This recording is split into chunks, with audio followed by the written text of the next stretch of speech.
Hello and welcome to തനി മലബാർ. അപ്പം നമ്മളിന്നൊരു അടിപൊളി മിക്സ്ചറാണ് ഉണ്ടാക്കാൻ പോകുന്നത്. ആദ്യം അരിപ്പൊടി ഇട്ട് അതിന് ശേഷം കടലപ്പൊടി ഇട്ട് ഇതുപോലത്തെ ഒരു സ്പൂണല്ല, കുറച്ച് വലിയൊരു സാധനത്തിൽ ഏകദേശം ഒരു 3 പ്രാവശ്യം ഇപ്പോൾ ഇട്ട് 4 പ്രാവശ്യം ഇട്ടത്. ഇനി അതിന് ശേഷം നമ്മൾ മുളക് പൊടി ഇടുകയാണ്. മുളക് പൊടിക്ക് ശേഷം നമ്മൾ ഉപ്പിട്ട് മഞ്ഞൾപ്പൊടി ഇട്ടും അതുപോലെ തന്നെ കുറച്ച് കായത്തിൻ്റെ പൊടി, പിന്നെ നമ്മൾ വെള്ളം ചേർത്ത് നന്നായിട്ട് ഇതൊക്കെ ഒന്ന് മിക്സ് ചെയ്തെടുക്കാം. ഇത് മിക്സ് ചെയ്തിട്ട് നമ്മളിപ്പം ഈ ഒരു കൺസിസ്റ്റൻസിയിലാണ് ആക്കിയിട്ടുള്ളത്. അപ്പോൾ ഇത് കുറച്ചും കൂടെ ഒന്ന് ലൂസാക്കി എടുക്കുക എന്നുള്ള രീതിക്ക് ഇത്രയും കൂടെ വെള്ളം ചേർത്ത് നമ്മൾ ഒന്നുകൂടെ മിക്സ് ചെയ്തെടുക്കുന്നുണ്ട്.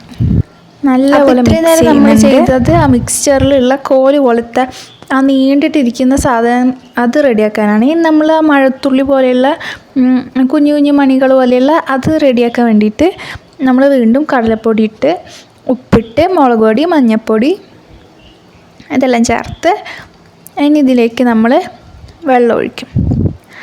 ആദ്യം ഉണ്ടാക്കിയ സാധനത്തിനെന്ന് വെച്ചാൽ കുറച്ച് തിക്കായിട്ടാണ് വേണ്ടത്, കട്ടിയായിട്ട് ഇങ്ങനെ അങ്ങനെ ലിക്വിഡ് ഫോമിലല്ല. പക്ഷേ മഴത്തുള്ളി ഉണ്ടാക്കാൻ നമുക്ക് കുറച്ചും കൂടെ ലൂസായിട്ടാണ് വേണ്ടത്. നല്ല ഒരു ലിക്വിഡ് ഫോമിൽ കുറച്ച് ഒരു തിക്ക് ലിക്വിഡായിട്ടാണ് നമുക്ക് ഈ മഴത്തുള്ളി ഉണ്ടാക്കാൻ വേണ്ടത്. അപ്പോൾ നമ്മൾ നന്നായിട്ട് മിക്സ് ചെയ്യുക. ആദ്യം ചെയ്ത പോലെ തന്നെ നല്ലപോലെ മിക്സ് ചെയ്തെടുക്കുന്നുണ്ട്. നമ്മൾ ആദ്യം ഉണ്ടാക്കി വെച്ച തിക്കായിട്ടുള്ള സാധനം കൊള്ളി പോലത്തെ ഉണ്ടാക്കാൻ വേണ്ടിയിട്ട് ഒരു മറ്റേ നൂൽപുട്ട് ഉണ്ടാക്കുന്ന സാധനമില്ലേ, അതിൻ്റെ അകത്ത് ആ ഉണ്ടാക്കി വെച്ച മിക്സ് ചെയ്ത ആ മാവ് അത് നമ്മൾ നൂൽപുട്ട് ഉണ്ടാക്കുന്ന സാധനത്തിലിട്ടിട്ട് ഇങ്ങനെ കറക്കിയെടുക്കുകയാണ്. അപ്പോൾ അതിങ്ങനെ നൂല് പോലെ വലിഞ്ഞ് വരും. അപ്പോൾ നമ്മൾ അതിങ്ങനെ ഇട്ട് കൊടുക്കുകയാണ്. വെളിച്ചെണ്ണയിലേക്കാണ് ഇടുന്നത്. അപ്പോൾ ചൂടാക്കിയ വെളിച്ചെണ്ണയിലിടും. എന്നിട്ട് നമ്മളത് വറുത്ത് പോരണം. ഇനി അടുത്തത് വരുന്നത് നമ്മൾ നേരത്തെ പറഞ്ഞ മഴത്തുള്ളി ഉണ്ടാക്കുന്നതാണ്. മഴത്തുള്ളി ഉണ്ടാക്കാൻ വേണ്ടി ഇതുപോലെ ഇങ്ങനെ ഒഴിച്ചിട്ട് ഒരു എന്താ പറയുക, ഇങ്ങനെ ഗ്യാപ്പുള്ള വലിയ കോരുന്ന സ്പൂൺ പോലത്തെ സാധനത്തിൽ ഇതേപോലെ ഇങ്ങനെ ഒഴിച്ചു കൊടുക്കുക. അപ്പോൾ ഇങ്ങനെ തുള്ളി പോലെ ഇങ്ങനെ ഉറ്റി വരും. അതിന് ശേഷം നമ്മൾ അതും എടുത്ത് കോരി മാറ്റി വെക്കും. അതിന് ശേഷം നമ്മൾ കടല ഇട്ട് വറുത്ത് അതിന് ശേഷം ഈ കടല വേറൊരു ടൈപ്പ് കടലയില്ലേ മിക്സ്ചറിൽ കാണുന്ന ആ കടലയിട്ട് നമ്മൾ നല്ലപോലെ മിക്സ് ചെയ്യുന്ന.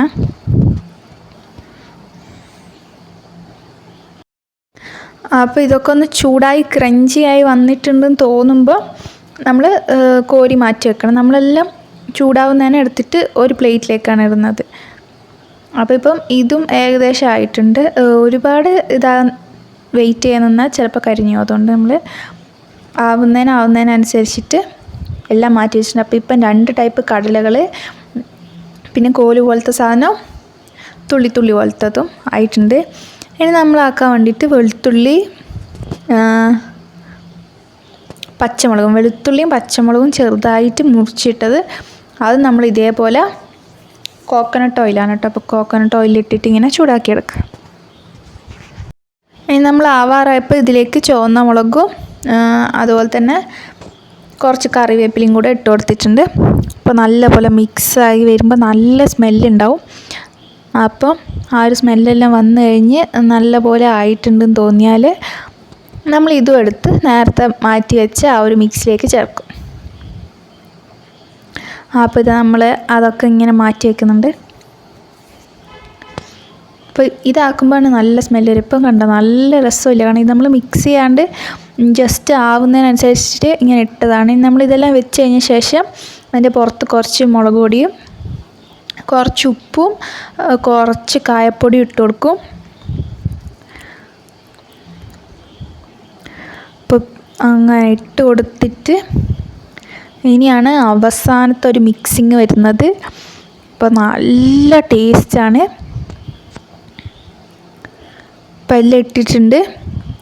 ഇനി നമ്മളിത് നല്ലപോലെ കുഴച്ച് മിക്സ് ചെയ്യും. മിക്സ് ചെയ്ത് കഴിഞ്ഞാൽ നല്ല അടിപൊളി മിക്സ്ചറാണ് കേട്ടോ. നല്ല ടേസ്റ്റ് ഉണ്ടായിരുന്നു. അപ്പം നമ്മളെ വീട്ടിലെല്ലാവരും ഇത് കഴിച്ച്. നിങ്ങൾക്ക് ഫൈനൽ ലുക്ക് കാണിച്ചു തരാം. അപ്പം നമ്മളെ മിക്സ്ചർ അങ്ങനെ നമ്മൾ ഡൈനിങ് ടേബിളിൻ്റെ പുറത്തെടുത്ത് വെച്ചിട്ടുണ്ട്. കണ്ട നല്ല അടിപൊളി ലുക്കാണ്. നല്ല രസമുണ്ട് കാണാൻ മാത്രമല്ല കഴിക്കാനും അടിപൊളിയാണ്. അപ്പം എല്ലാവരും ട്രൈ ചെയ്ത് നോക്കാം.